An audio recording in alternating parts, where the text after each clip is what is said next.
लाखों वर्ष पहले सत्ययुग में जब पृथ्वी में पाताल लोक के असुरों के राजा रंभ और क्रंभ नाम के 2 भाई हुआ करते थे और वे निसंतान होने के कारण निराशा के घोर अंधेरे में डूब चुके थे।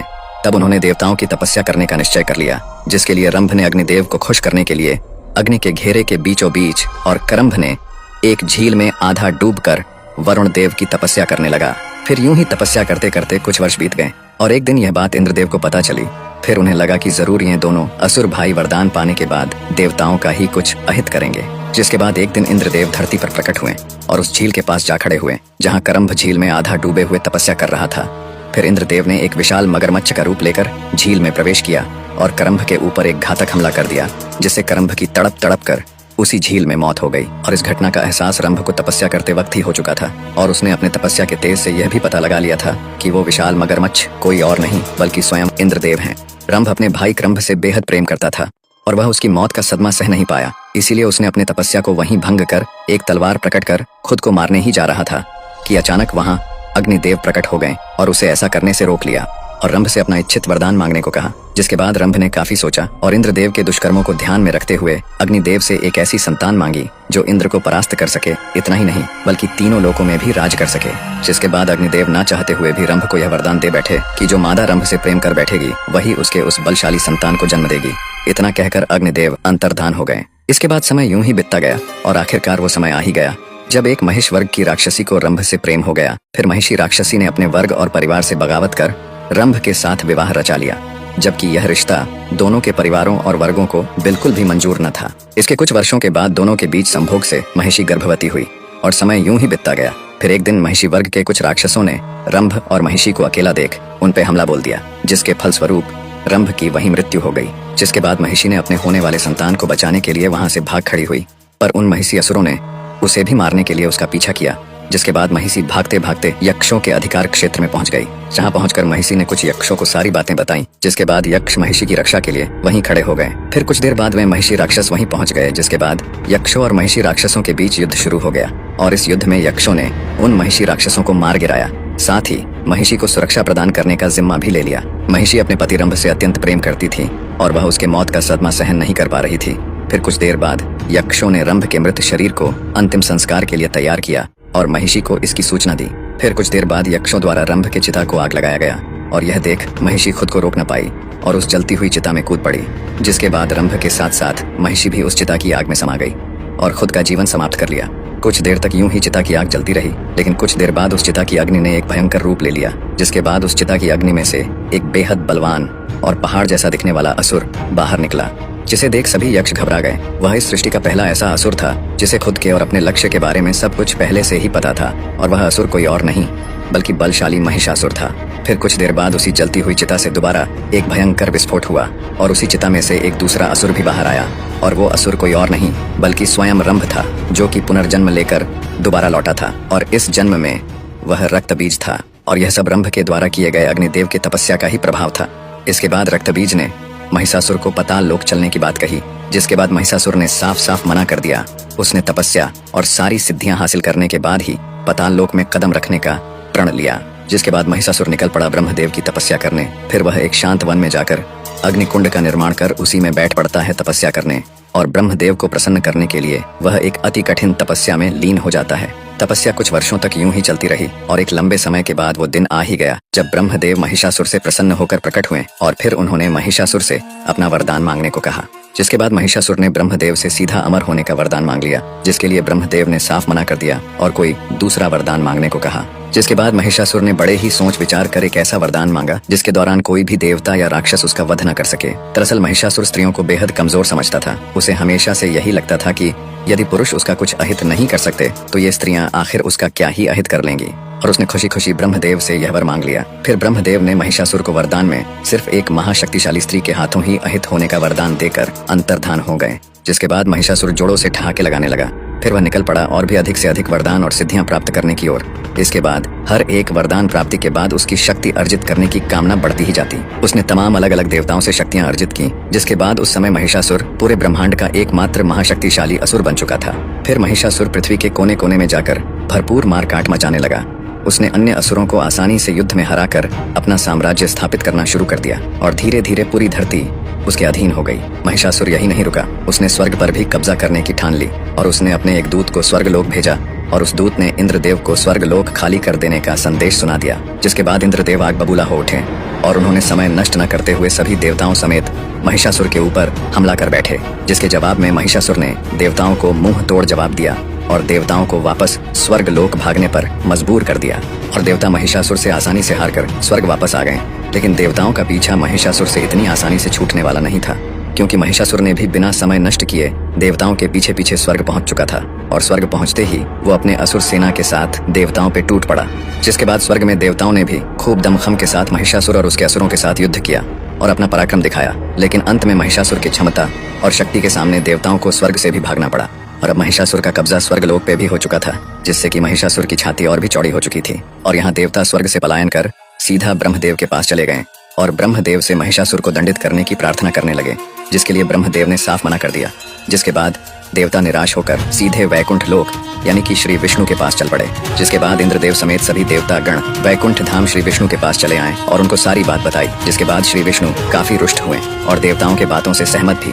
फिर श्री विष्णु समेत सभी देवता चल पड़े पृथ्वी में स्थित कैलाश की ओर, जहाँ त्रिदेवों में से एक देवों के देव महादेव अपने ध्यान में लीन थे। तभी कैलाश में श्री विष्णु समेत सभी देवताओं का आगमन हुआ। फिर सभी देवों ने महादेव के समक्ष महिषासुर के आतंक की चर्चा की। जिसके बाद महादेव श्री विष्णु समेत सभी देवताओं ने महिषासुर से युद्ध करने की रणनीति बनाई। पर युद्ध से पहले देवताओं ने महिषासुर को स्वर्गलोक से अपना आधिपत्य छोड़ देने की सूचना भिजवाई, जिसे कि महिषासुर ने ठुकरा दी। जिसके बाद महादेव श्री विष्णु समेत सभी देवता निकल पड़े स्वर्गलोक की ओर, जहाँ की महिषासुर स्वर्ग के सिंहासन में स्वर्गपति बनकर विराजमान था। साथ ही महिषासुर ने भी होने वाले युद्ध का अनुमान लगा ही लिया था। जिसके बाद उसने भी युद्ध की तैयारियां करनी शुरू कर दी और देखते देखते स्वर्ग पे देवताओं का आगमन शुरू हो गया। सभी देवताओं का नेतृत्व श्री विष्णु कर रहे थे, यहाँ तक कि महादेव भी युद्ध में हिस्सा लेने देवताओं के साथ स्वर्ग पहुंच चुके थे। जिसके बाद महिषासुर की तरफ से युद्ध का बिगुल बज चुका था। फिर देवताओं और असुरों के बीच एक भयंकर महायुद्ध शुरू हो गया। जिसके बाद श्री विष्णु समेत सभी देवता मिलकर महिषासुर और उसके प्रमुख योद्धाओं के ऊपर टूट पड़े। फिर महिषासुर ने भी देवताओं के ऊपर बेहद शक्तिशाली प्रहार करना शुरू कर दिया। महिषासुर इंद्रदेव समेत कई देवताओं पर अकेले ही भारी पड़ने लगा। जिसके बाद श्री विष्णु सामने आए और अपने गदा प्रहार से महिषासुर को वहीं धूल चटाने लगे। जिसके बाद महिषासुर एक भैंस का रूप लेकर चल रहे युद्ध के बीच ओझल हो गया और फिर अपने स्पष्ट रूप में आकर देवताओं पे दोबारा से टूट पड़ा, जिससे कि कई देवता जोखिम हो गए। और यहाँ महादेव अपने त्रिशूल से महिषासुर के आसुरी सेनाओं को मिट्टी में मिलाते जा रहे थे। अपने सेना को समाप्त होता देख महिषासुर ने अपने सिद्ध से अपने सेना को दोबारा से और भी ज्यादा संख्या में उत्पन्न करना शुरू कर दिया और जोरों से ठहाके लगाने लगा। यहाँ महादेव श्री विष्णु और अन्य देव महिषासुर के सेनाओं को हर बार समाप्त करते जाते और महिषासुर हर बार अपने सेना को पहले से भी अधिक संख्या में उत्पन्न करता जाता। काफी समय तक ऐसा ही चलता रहा। जिसके बाद महादेव और श्री विष्णु महिषासुर पे काफी ज्यादा क्रोधित हो उठे और अपने महाअस्त्रों त्रिशूल और सुदर्शन चक्र को महिषासुर पे छोड़ दिया।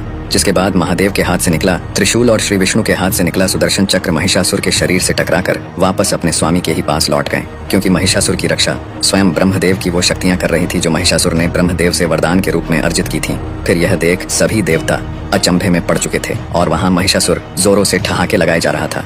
फिर अचानक महादेव और श्री विष्णु को ब्रह्मदेव का संकेत मिला और ब्रह्मदेव ने दोनों त्रिदेवों को युद्ध क्षेत्र से वापस लौटने का संकेत दिया। जिसके बाद दोनों त्रिदेव युद्ध क्षेत्र से अंतर्धान हो गए। फिर यह देख सभी देवता भी युद्ध क्षेत्र से दोनों त्रिदेवों के पीछे पीछे चले गए। जिसके बाद महिषासुर और उसकी असुर सेना हर्ष उल्लास से इस महायुद्ध को जीतने का जश्न मनाने लगे और यहाँ महादेव श्री विष्णु समेत सभी देवता कैलाश पहुंचे और इसके बाद वहाँ ब्रह्मदेव भी प्रकट हुए।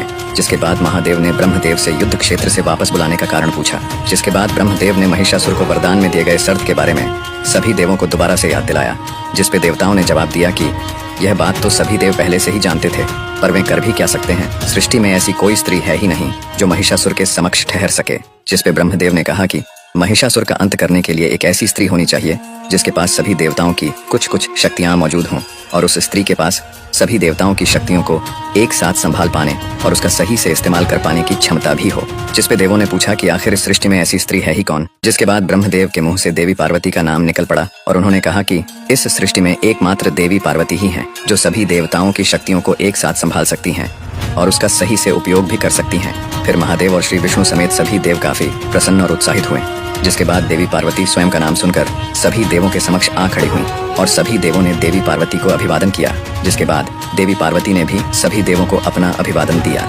साथ ही सृष्टि के कल्याण के लिए स्वयं को चुने जाने के लिए ब्रह्मदेव का आभार और खुद को अति भाग्यशाली भी बताया। जिसके बाद महिषासुर से एक महाप्रलयंकारी युद्ध करने के लिए महादेव ने देवी पार्वती को अपना त्रिशूल प्रदान किया।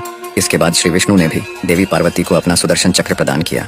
इंद्रदेव ने अपना वज्र प्रदान किया। इसके बाद सूर्यदेव ने अपने रोमकूपों और किरणों का तेज भरकर एक ढाल, इसके अलावा दिव्य तलवार और दिव्य सिंह देवी के सवारी के लिए प्रदान किया। इसके बाद विश्वकर्मा देव ने देवी को एक अभेद कवच प्रदान किया। साथ ही अनेकों अस्त्र भी प्रदान किए और अंत में सभी त्रिदेव समेत समस्त देवों ने अपने अपनी शक्तियों का कुछ अंश देवी को प्रदान किया। फिर देवी पार्वती ने अपना वास्तविक रूप लिया महाशक्ति देवी दुर्गा का, और यहाँ महिषासुर स्वर्ग लोक से ऊबकर अब पृथ्वी में ही रहते हुए तीनों लोकों का स्वामी बन बैठा था। पूरे ब्रह्मांड में महिषासुर की ख्याति चल पड़ी थी। वह पृथ्वी समेत पूरे ब्रह्मांड में ज्यादातर राज्यों को जीतकर उनका स्वामी बन बैठा था। और एक दिन जब वह अपने सिंहासन में बैठे अपने असुर सैनिकों को कहीं आक्रमण करने की आज्ञा दे ही रहा था, तभी अचानक उसके राज्य की जमीन थर्राने लगी, जैसे कि कहीं भूचाल आया हो। पर जब वह अपने महल के बाहर निकला तो उसने देखा कि उसके असुर सैनिकों में भगदड़ मची हुई है। इसके बाद उसका ध्यान दूर से आ रहे विशाल सिंह पे सवार एक विशाल काय स्त्री पे गया, जिसके अनेकों भुजाएं थीं, बेहद लंबे बाल हवा में लहरा रहे थे और पूरा जमीन उस स्त्री के आगमन से ही थर्रा उठा था। उस सिंह पे सवार स्त्री को देख महिषासुर अचंभे में पड़ चुका था और वह समझ चुका था कि वह स्त्री अब सीधे उसके राज्य पे ही हमला करने वाली है। फिर महिषासुर ने उस विशाल काय स्त्री को रोकने के लिए अपने सेनापति त्रिनेत्र को लगभग 5 लाख असुर सेना के साथ भेज दिया। फिर त्रिनेत्र और उसके असुर सैनिक उस विशाल काय स्त्री के समीप पहुंच तो गए, पर देवी दुर्गा के समक्ष क्षण भर भी टिक न पाए। देवी दुर्गा ने मात्र अपने कुछ प्रहार से ही त्रिनेत्र समेत उसके लाखों असुर सैनिकों को वहीं मौत के घाट उतार दिया। और महिषासुर दूर अपने महल में खड़े खड़े यह सब होता हुआ देख रहा था, पर उसे अपनी आंखों पे विश्वास नहीं हो रहा था। फिर कुछ देर बाद जब देवी दुर्गा उसके महल के पास आईं और महिषासुर को युद्ध के लिए ललकारने लगी, तब महिषासुर देवी दुर्गा के बेहद सुंदर रूप को सामने देख काम वासना से भर उठा। फिर वह देवी दुर्गा के समीप गया और उनके सामने सीधा विवाह का प्रस्ताव रख दिया। जिसके बाद देवी दुर्गा महिषासुर पे काफी क्रोधित हो उठी और दोबारा से उसे युद्ध करने को कहने लगी। जिसके बाद महिषासुर जोरों से ठहाके लगाने लगा, जिसपे देवी दुर्गा का क्रोध और भी उग्र हो उठा। फिर महिषासुर ने देवी दुर्गा से यह बात कह दी कि वह स्त्रियों को युद्ध करने योग्य तो समझता ही नहीं, बल्कि स्त्रियां तो सिर्फ पुरुषों के काम वासना की पूर्ति के लिए ही होती हैं। जिसपे देवी दुर्गा के अंदर क्रोध की ज्वाला जलनी शुरू हो गई। पर फिर देवी दुर्गा ने अपने क्रोध को शांत करते हुए बेहद चतुराई से काम लिया। उन्होंने महिषासुर के समक्ष एक प्रस्ताव रखा कि यदि महिषासुर उन्हें युद्ध में हरा देता है तो वो स्वयं खुशी खुशी उससे विवाह कर लेंगी। फिर यह सुनकर महिषासुर जोरों से ठाके लगाने लगता है और बेहद उत्सुकता के साथ युद्ध के लिए सहमत भी हो जाता है। जिसके बाद महिषासुर भी खुद का आकार देवी दुर्गा के इतना ही विशालकाय बना लेता है, पर उसकी ऊंचाई देवी दुर्गा के समान नहीं बन पाती और महिषासुर कद में देवी दुर्गा से छोटा ही रह जाता है। जिसपे देवी दुर्गा मुस्कुरा पड़ती है और महिषासुर दांत पीसते रह जाता है। फिर महिषासुर अपनी तरफ से पहला वार देवी दुर्गा पे कर ही देता है। वह देवी दुर्गा पे अपनी आंखों से बेहद घातक रोशनी से लगातार वार करता जाता है, जिसे देवी दुर्गा अपने ढाल से रोकने लगती हैं। फिर देवी दुर्गा अपने ढाल से महिषासुर के वार को रोकती हुई उसके ऊपर दिव्य अग्नि का प्रयोग करती हैं, पर दिव्य अग्नि से महिषासुर को कुछ खास नुकसान नहीं पहुंचा पाती। जिसके बाद देवी दुर्गा अपने तलवार से महिषासुर पे एक तेजदार वार करती हैं, जिससे कि उसका कंधा घायल हो जाता है। फिर महिषासुर देवी दुर्गा का ध्यान भटकाने के लिए अपने सिद्ध से लाखों असुरों को उत्पन्न कर देवी दुर्गा को युद्ध में व्यस्त कर देता है। इतनी बड़ी संख्या में असुर सेना को हथियारों सहित एक साथ में सामने आता देख देवी दुर्गा ने एक जोरदार गर्जना भरते हुए अपने सिंह में सवार होकर उन लाखों असुरों पे टूट पड़ी और यह महायुद्ध होता हुआ पूरा ब्रह्मांड बड़ी उत्सुकता के साथ देख रहा था। देवी दुर्गा ने तेज गति में दौड़ते हुए सिंह में बैठे बैठे ही अपने तलवार और सुदर्शन चक्र से असुरों का संहार करने लगी। इतनी विशालकाय महावीरांगना को देख पूरी असुर सेना कांपते हुए पीठ दिखाकर तेजी से भागने लगी, पर देवी दुर्गा ने किसी को भी भागने नहीं दिया, बल्कि सभी का संहार कर अशांत युद्ध भूमि को पूरी तरह से शांत बना दिया। जिसके बाद पूरे शांत युद्ध भूमि में हर जगह सिर्फ धूल ही धूल उड़ने लगे थे। फिर देवी दुर्गा उस धुंधले पड़े युद्ध भूमि में महिषासुर को ढूंढने लगी, पर महिषासुर कहीं भी नजर नहीं आ रहा था। पर अचानक महिषासुर ने देवी दुर्गा के पीछे से आकर एक तेजधार दिव्य तलवार से उनकी भुजाओं पर वार कर दिया, जिससे कि देवी दुर्गा कुछ हद तक घायल भी हो गई और देवी दुर्गा ने क्रोध में आकर उसके पीछे सुदर्शन चक्र को लगा दिया। फिर महिषासुर ने सुदर्शन चक्र को चकमा देने के लिए भैंसा का रूप ले लिया। जिसके बाद सुदर्शन चक्र महिषासुर को कहीं भी न पाकर वापस देवी दुर्गा के पास लौट आया। इसके बाद देवी दुर्गा महिषासुर को फिर से उस धूल से धुंधले हो चुके युद्ध के मैदान में ढूंढने लगी, लेकिन महिषासुर उन्हें कहीं भी नजर नहीं आ रहा था। फिर देवी दुर्गा ने अपने सिंह को महिषासुर को ढूंढने के लिए लगा दिया। समय यूं ही बीतता गया और फिर सिंह ने अचानक भैंस का रूप लिए महिषासुर को ढूंढ ही लिया और उस पे हमला बोल दिया। पर भैंसा का रूप लिए महिषासुर के समक्ष सिंह ज्यादा समय तक टिक नहीं पाया और उसने सिंह को अपने जोरदार टक्कर से घायल कर दिया। सिंह की पीड़ा गर्जना सुनकर देवी दुर्गा फुर्ती के साथ वहां चली आईं और सिंह को सहलाने लगीं, पर सिंह ने देवी दुर्गा पे ही हमला कर दिया, क्योंकि दरअसल वह सिंह कोई और नहीं बल्कि सिंह का रूप लिए महिषासुर ही था। जिसके बाद देवी दुर्गा अति क्रोधित हो उठी और महिषासुर पे त्रिशूल लेकर कूद पड़ी, पर महिषासुर अपने माया से अचानक वहां से गायब हो गया। यूं ही युद्ध होते होते लगभग 9 दिन बीत चुके थे और अब देवी दुर्गा महिषासुर के साथ साथ अपने सिंह को भी ढूंढने लगी। महिषासुर के छल कपट से देवी दुर्गा अति क्रोधित अवस्था में पहुंच चुकी थी। उनका क्रोध चरम सीमा में था और इसी बीच देवी दुर्गा ने अपने सिंह को मूर्छित अवस्था में देखा। उसे देखते ही देवी दुर्गा समझ गईं कि ये उनका अपना सिंह ही है। फिर देवी दुर्गा सिंह की तरफ आगे बढ़ ही रही थी कि दूसरी तरफ से महिषासुर भैंसा का रूप लिए तेजी से देवी दुर्गा की तरफ दौड़ता चला आया और महिषासुर ने अपनी पूरी ताकत लगाकर देवी दुर्गा को बड़ी तेजी से पीछे की तरफ धकेलता हुआ काफी दूर लेकर जाने लगा। यहाँ तक कि एक विशालकाय चट्टान को भी ध्वस्त करते हुए महिषासुर देवी दुर्गा को काफी पीछे की तरफ धकेलता ही गया।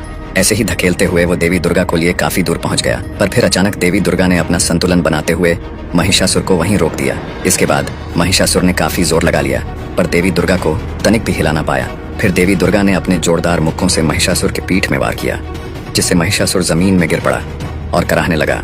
फिर देवी दुर्गा ने अपने पैरों से उसे पलटकर उसके छाती में त्रिशूल से वार कर दिया। इसके बाद महिषासुर जोरों से कराहने लगा। फिर वह रोने भी लगा और देवी दुर्गा से क्षमा भी मांगने लगा और उसने यह भी मान लिया कि एक स्त्री को कमजोर समझना उसकी सबसे बड़ी भूल थी और अपने सभी करतूतों के लिए देवी दुर्गा से क्षमा की उम्मीद करने लगा। जिसके बाद देवी दुर्गा करुणा से भर गईं और महिषासुर को एक आशीर्वाद दे दिया कि भविष्य में देवी दुर्गा यानी स्वयं के साथ साथ महिषासुर को भी पूजा जाएगा।